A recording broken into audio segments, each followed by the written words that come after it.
Hello दोस्तों, कैसे हैं आप लोग। आई होप आप लोग अच्छे होंगे और मन लगाकर पढ़ाई कर रहे होंगे। तो एक दो क्वेश्चंस है जिसका कि मैं यहाँ पे भी आप लोगों के साथ शेयर करने वाली हूँ, जवाब देने वाली हूँ। पहला, जेट फॉर्म कौन कौन डाल सकता है, और दूसरा कि झारखंड में जो हमारी प्राध्यापक के लिए भर्ती आने वाली है वो कौन कौन भर सकता है उसके बारे में। ठीक है, तो पहले हम जानते हैं जेट के बारे में, यानी कि झारखंड एलिजिबिलिटी टेस्ट के बारे में। जैसे कि झारखंड पात्रता परीक्षा, ये हमारे झारखंड में नहीं होती है, ठीक है, लेकिन ये अभी लागू हो रहा है। कहा जाता है कि 2018 में हुई थी, देन नहीं, सॉरी 2008 में, सॉरी दोस्तों 2008 में बोल रहा है कि हुई थी ये परीक्षा, लेकिन इसके बारे में मैं कंफर्म नहीं हूँ, लेकिन इतने दिनों से तो फिर नहीं हुई है। लेकिन अभी अब चुनाव का समय है तो शायद इसीलिए भी हो सकता है कि अभी न्यूज़ फिर से शुरू हो रहे हैं, यानी कि हम बोल सकते हैं झारखंड सेट से, यानी कि स्टेट का एग्ज़ाम।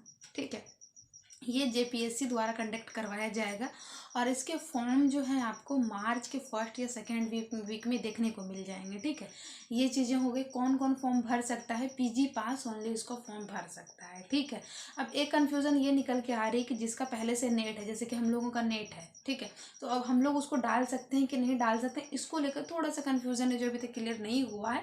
वो होगा तो मैं बता दूंगी। ठीक है, मुझे ऐसा लगता है कि जो जिसका नेट वगैरह है वो नहीं डाल सकेगा, क्योंकि नेट तो आपने ऑलरेडी कर लिया ना, तो फिर आप असिस्टेंट प्रोफेसर का डायरेक्टली डाल सकते हो, उसमें आपको जेट की क्या ज़रूरत है। ठीक है, तो ये एक चीज़ हमारे यहाँ पे क्लियर हो गई। आप झारखंड से हैं तो आप तो भर ही सकते हैं, अगर आप बिहार या अदर कोई भी स्टेट से, फिर भी आप उसमें डाल सकते हैं। बोलिए क्यों।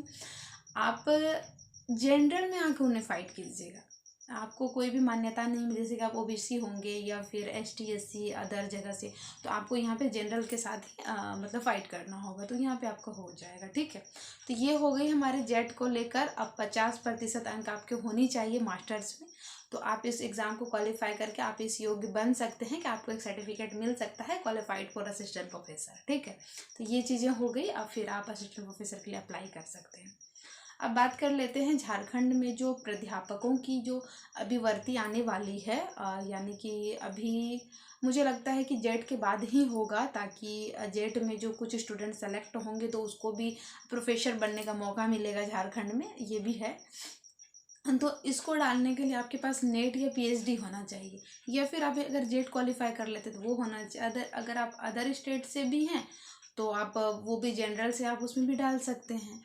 तो ये प्राध्यापक बनने का ये सारा प्रोसेस है। और फिर ये जेट का मैंने ये बताया। अगर आपको फिर भी कोई भी कंफ्यूजन है, 43 सब्जेक्ट में शायद इनके आ रहे हैं, मतलब जेट के, तो आपको जेट के बारे में और असिस्टेंट प्रोफेसर जो अभी आने वाले हैं उनके बारे में, दोनों के बारे में मैंने यहाँ पे एक छोटी सी वीडियो में जानकारी दी है। और मैं ये वीडियो दुमका झारखंड से बना रही हूँ। आप कहाँ से देख रहे हो मुझे कमेंट सेक्शन में ज़रूर बताइएगा, और कोई भी इन्फॉर्मेशन होगा तो मैं यहाँ पे आप लोगों के साथ शेयर कर दूँगी। और मेरे साथ आप जुड़ सकते हैं, मुझे सपोर्ट कर सकते हैं, इस फील्ड में मैं आगे बढ़ना चाहती हूँ।